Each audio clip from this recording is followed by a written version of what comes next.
Me parece que pensamiento nacional no es una cosa hecha, no es una cosa que, si bien hay inspiraciones en distintas tradiciones que por supuesto más o menos explícitamente han asumido esa vía, esa expresión como manera de autodesignarse, todas las generaciones tienen por tarea confrontarse a esa expresión y resignificarla o dotarla de significados nuevos en función de lo que el tiempo entrega.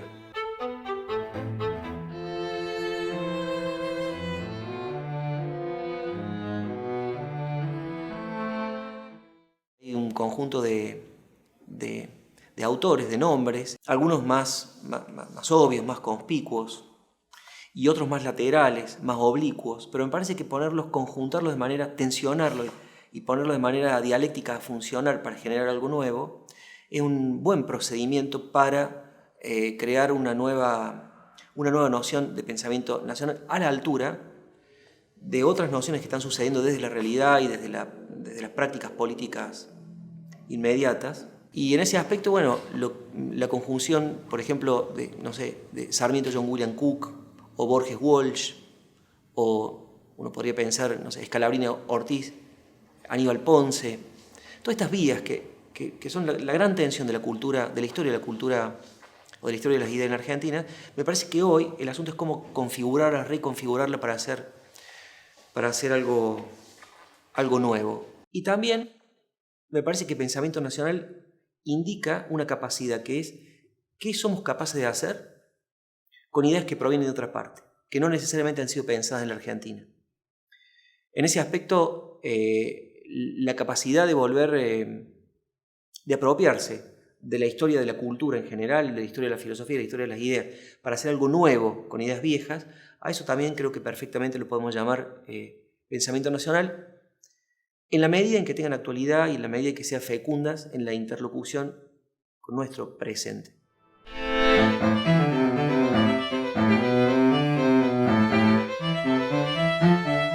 Yo creo que en Córdoba hay una relación conservadora tanto con la Reforma como con el cordobazo.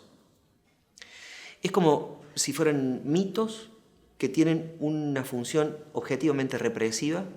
de que suceda nada nuevo. Y entonces creo que la manera de estar a la altura de esos dos acontecimientos no es repetirlo, no es convertirlos en consignas, sino que es dejarse inspirar por ellos para hacer una cosa nueva como ellos hicieron una cosa nueva. Ser reformista no es repetir las consignas que dan expresión en las grandes conquistas de la Reforma, sino obtener conquistas nuevas, tomando en cuenta, digamos, lo que pasó en los últimos 100 años. Entonces, me parece que lo interesante está en el vínculo, más que en una ascripción explícita con esas tradiciones políticas. Y yo quisiera mencionar, hablando de Córdoba, otra, que creo que es la segunda gran tradición intelectual que no debemos relegar ni olvidar, que se formó a finales de los años 60, no a finales, a principios de los años 60, y a lo largo de la década del 60 y los primeros años 70, tuvieron una importancia cultural. Ahí sí hubo una batalla cultural contra una sociedad particularmente conservadora como es la de Córdoba, que terminaría o que tendría uno de sus núcleos en el grupo de Pasado y Presente. La recuperación de ese catálogo creo yo que es muy importante, no solo porque es una rareza, sino porque también hace constelación en una escala, en una dimensión mucho menor, con lo que fue la reforma universitaria, y da cuenta de la temperatura política de una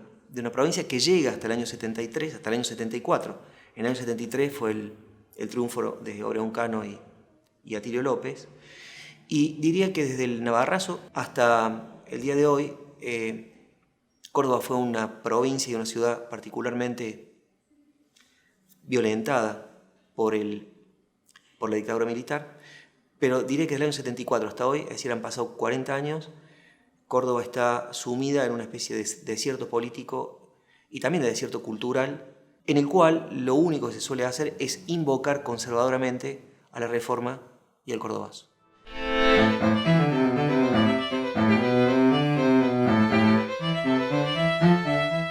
Otra dimensión importantísima, creo, de la cultura reformista, de la cultura de la Reforma, es lo que podemos llamar el latinoamericanismo, que es explícito. En la primera línea del manifiesto liminar de Oro Roca escribe: estamos viviendo una hora americana. Ese anhelo, en todo caso, que es enunciado de ese modo por la reforma, que dicho sea de paso se expande por toda Latinoamérica casi inmediatamente, no sé si por toda Latinoamérica, pero sí inmediatamente por Perú, llevada por Ayo de la Torre, por Cuba, Julio Antonio Mella, México, después, más tardíamente, Chile también, Uruguay, bueno, etc. Pero en general hay una dimensión continental que es explícita y que va a desaparecer y que revive precisamente en el año 73. Yo creo ver que en el año 73, cuando es la asunción de Cámpora en Buenos Aires y de Atilio López en Córdoba, cuando vienen Dorticó, Salvador Allende y demás, hay una dimensión latinoamericanista que recupera aquel viejo legado de la Reforma, y cuando en el año 2003, en la asunción de Néstor Kirchner, nosotros tenemos a Fidel Castro, a Chávez, a Evo Morales, que vienen a la Argentina, me parece que ahí hay un hilo secreto que va formando una tradición cultural y que hoy creo que ha prosperado en una conciencia colectiva, continental, en una especie de fraternidad que hace que las personas seamos muy conscientes de las amenazas que pueden sufrir países hermanos de la región,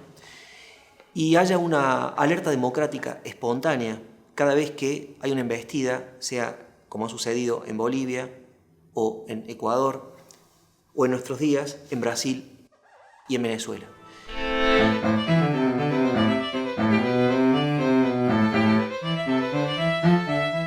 Hay una cosa más grave o más difícil de revertir que la dominación, que es la ignorancia de estar dominado. No es suficiente estar objetivamente dominado, también tiene que haber una conciencia, por parcial que sea, de que esa dominación existe y que es posible y deseable emanciparse. La nueva independencia va a ser el resultado de ese deseo complejo, salvaje, colectivo, que no puede ser reducido a ninguna identidad, de que las personas sientan que quieren y que pueden ser libres en función de ninguna otra cosa que no sea su acción política, el encuentro con otros, para revertir las situaciones inconvenientes en las que se hallan.